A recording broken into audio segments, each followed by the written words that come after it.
Netflix-ის გახმაურებული სერიალის მოზარდობის ვარსკვლავი ოუენ კუპერი ემის ისტორიაში შევიდა. 15 წლის მსახიობი ამერიკული სატელევიზიო პრემიის ნომინანტია. ერთ-ერთი ყველაზე ახალგაზრდა მსახიობი, რომელსაც ამერიკის სატელევიზიო აკადემიისგან ნომინაცია მიუღია. მას ახლა შანსი აქვს 4 ეპიზოდიან სერიალში თანაკლასელის მკვლელობაში ეჭვმიტანილი 13 წლის ჯეიმის როლის შესრულებისთვის ყველაზე ახალგაზრდა მსახიობი მამაკაცი გახდეს, რომელიც ემის ჯილდოს მიიღებს. კუპერთან ერთად მინისერიალში მეორე ხარისხოვანი როლის საუკეთესო შემსრულებლის ტიტულისა და ემის პრესტიჟული ჯილდოსთვის ისეთი მსახიობები იბრძვიან, როგორიც მაგალითად ხავიერ ბარდემი და პიტერ სკარსგარდი არიან. ამავე კატეგორიაშია წარდგენილი მოზარდობის კიდევ ერთი ვარსკვლავი ეშლი უოლტერსიც. ეს ნამდვილად იყო თემა, რომელიც აუცილებლად გამოიწვევდა დისკუსიას. მგონი ამას ყველა ვგრძნობდით, მაგრამ არ ვფიქრობ, რომ ვინმეს წარმოედგინა, რომ ამას ამხელა მასშტაბი ექნებოდა და სერიალის ირგვლივ გლობალური დისკუსია შეიქმნებოდა.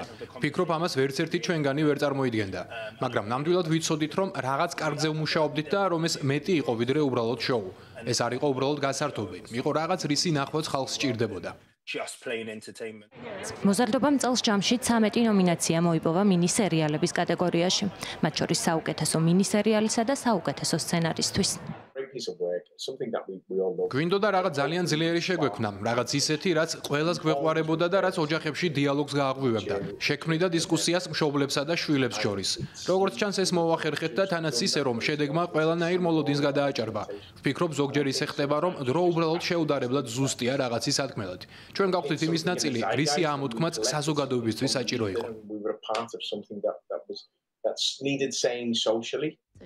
მოზარდობა 13 წლის ჯეიმი მილერისა და მისი ოჯახის ისტორიას ასახავს.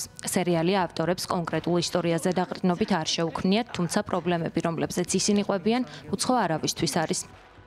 მინისერიალი, რომლის 4-ვე ეპიზოდი უწყვეტ კადრად არის გადაღებული სექსიზმზე, გენდერულ ძალადობაზე, ტოქსიკურ მასკულინობაზე, ახალგაზრდების რადიკალიზაციაზე, ეგრეთ წოდებულ ინსელ კულტურაზე ყვება და შთამბეჭდავად ასახავს თუ როგორ იქცევა ძალადობა თავდაცვის მექანიზმად მაშინ, როცა ზეწოლა სოციალური ქსელებიდან თუ რეალური სივრციდან ძალიან ძლიერია.